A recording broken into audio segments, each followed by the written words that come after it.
আসসালামু আলাইকুম, সম্মানিত দেশবাসী এবং পাবনাবাসী।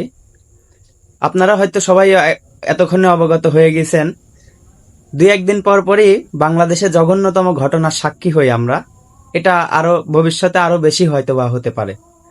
তো যাই হোক, শিশু রামিসার যে নৃশংস হত্যাকাণ্ড বা নৃশংস একটি ঘটনা আমরা দেখলাম, এটা হয়তো বা বর্তমানে ভাইরাল বা বিভিন্ন সোশ্যাল মিডিয়ায় এটা প্রচারের কারণে স্বরাষ্ট্রমন্ত্রী বা বাংলাদেশের যে সকল ঊর্ধ্বতন কর্মকর্তারা আছেন তারা হয়তো বা তাদের নজরে এই বিষয়টি গিয়েছে। হয়তো এটার বিচারও আমরা খুবই দ্রুততম সময়ের মধ্যে পাবো। শুধু রামিসা না, শিশু রামিসার বিষয়টা না, বাংলাদেশের অলিতে গলিতে, বাংলাদেশের 64 জেলার প্রতিটা থানা পর্যায়ে, প্রতিটা ওয়ার্ডে, প্রতিটা গ্রামে এ ধরনের ঘটনা প্রতিনিয়ত, প্রতিদিন 2-4টা 10টা 100টা ঘটে যাচ্ছে।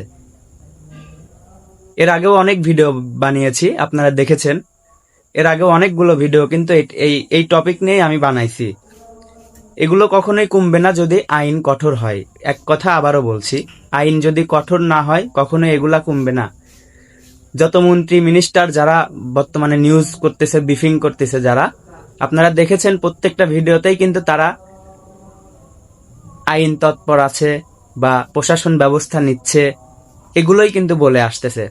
বাংলাদেশের শুরু থেকেই কিন্তু এগুলোই কিন্তু হয়েই আসতেছে।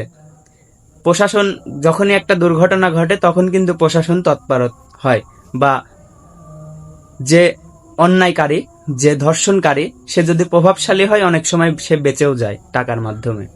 এটা চিরন্তন সত্য, এটা আর বলার কি আছে, এটা সবাই বোঝে।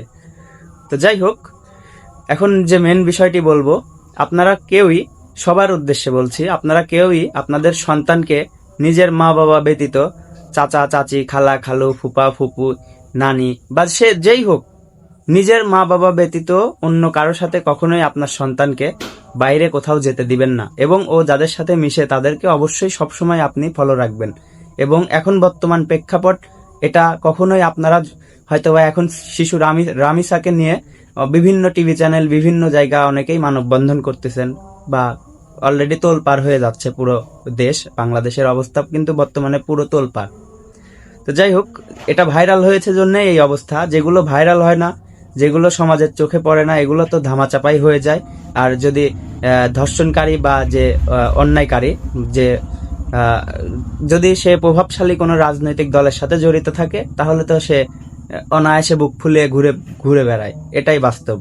কেউ কথাগুলো গায়ের উপরে নেবেন না, এটা সবার উদ্দেশ্যে বললাম।